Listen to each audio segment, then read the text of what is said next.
Terima kasih tempatnya yang sudah diberikan. Jujurnya kaget karena kok langsung hari pertama. Uh, Judul kita hari ini adalah Yesus menyembuhkan orang buta. Ceritanya dari Yohanes 9 ayat 1 sampai 40. Bagaimana Anda ingin melihat trik kecil yang rapi dengan mata Anda? Anda tahu bahwa mata Anda dapat melakukan beberapa hal yang sangat menakjubkan. Mata kita adalah mata yang benar-benar ajaib. Kita punya dua mata, dan kita perlu keduanya untuk membuat gambar yang tepat. Otak kita menafsirkan apa yang dilihat mata dan memproses segala macam hal dengan itu. Faktanya, mata dapat melihat lebih dari 10 juta variasi warna yang berbeda dan dapat fokus pada 50 objek dalam 1 detik. Ada otot di belakang mata kita yang bekerja dengan sangat cepat dan tidak perlu istirahat. Mata sangat kompleks, sungguh menakjubkan. Tetapi beberapa orang memiliki mata yang tidak dapat melihat dengan sempurna, dan mereka mungkin memakai kacamata atau lensa kotak.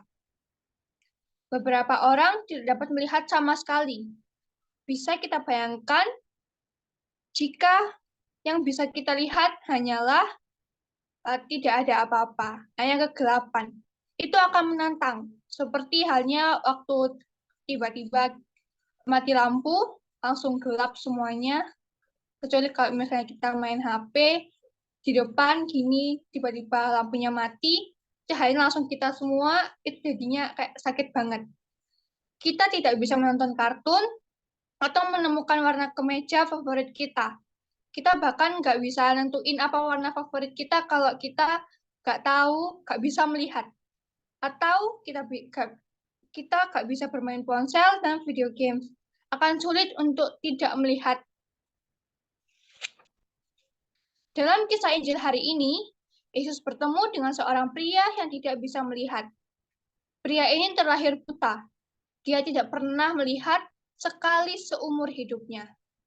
Yesus memutuskan untuk menyembuhkan orang itu. Dia mengambil beberapa kotoran dan dia mencampurnya dengan ludahnya sendiri untuk membuat lumpur. Lalu dia menyebarkan lumpur itu ke mata orang buta itu. Yesus menyuruhnya pergi mandi di kolam, dan ketika orang itu melakukannya, setelah selesai mandi, dia bisa melihat lagi. Itu adalah keajaiban. Namun, beberapa orang tidak terlalu senang dengan hal ini. Beberapa orang tidak percaya bahwa itu adalah orang yang sama dengan orang yang terlahir buta.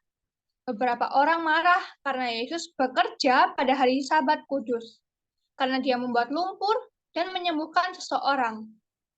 Tetangga dan pemimpin gereja menanyai orang yang disembuhkan itu dan juga orang tuanya.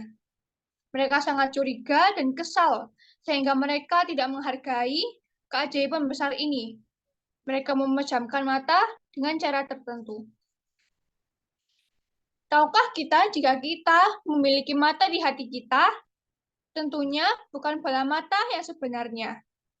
Tapi kita bisa berpikir tentang melihat dengan hati kita ketika kita mempertimbangkan sikap kita terhadap Tuhan dan satu sama lain.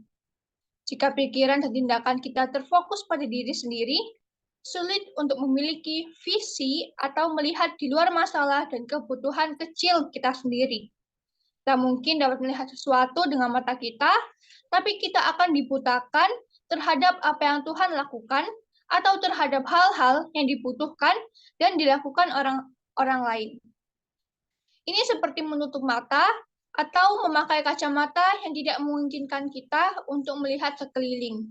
Jadi ini seperti kalau kita fokus sama diri sendiri, kita istilahnya kayak selfish. Akhirnya kita terus di kalimat terakhir ini seperti menutup mata atau memakai kacamata yang tidak memungkinkan kita melihat sekeliling.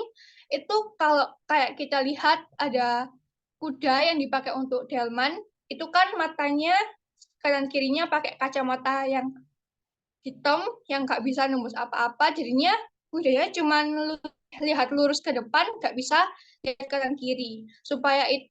Karena tujuannya kudanya biar nggak kemana-mana, cuma nurut sama Pak Kusirnya itu. Tapi kalau kita yang jadi kayak misalnya istilahnya kita pakai kacamata yang kayak gitu, kita jadinya nggak bisa peduli atau katanya kita nggak peka sama lingkungan di sekitar kita, jadinya mungkin itu bisa merugikan orang lain juga mungkin kayak ya.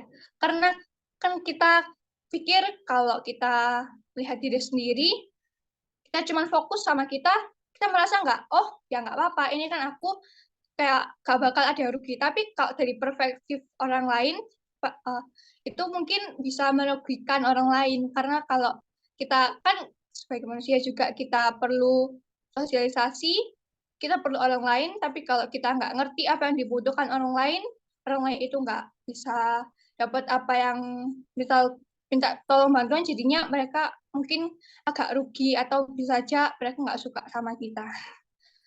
Kembali lagi, Tuhan ingin kita mengenali bahwa Dia adalah terang. Dia harus menjadi visi dan keinginan kita. Yesus adalah terang dunia, dan mata hati kita harus mencari Dia. Yesus terkadang berkata bahwa orang tidak melihat dengan jelas, bahkan jika mereka dapat melihat dengan mata fisik mereka. Begitulah beberapa orang melewatkan Dia dan hal-hal yang menakjubkan yang Dia lakukan. Jadi, mari kita tetap membuka mata kita secara rohani dan jasmani. Kita dapat melihat sekeliling untuk mengetahui apa yang dibutuhkan orang lain. Kita dapat menjaga pikiran kita pada Tuhan dan apa yang Dia ingin lakukan dalam hidup kita. Terakhir, mengapa kita tidak berdoa dan meminta bantuan untuk melakukannya dengan baik? Saya bawakan, mungkin itu saja saya bawakan dalam nama Tuhan Yesus. Memberkati. Amin.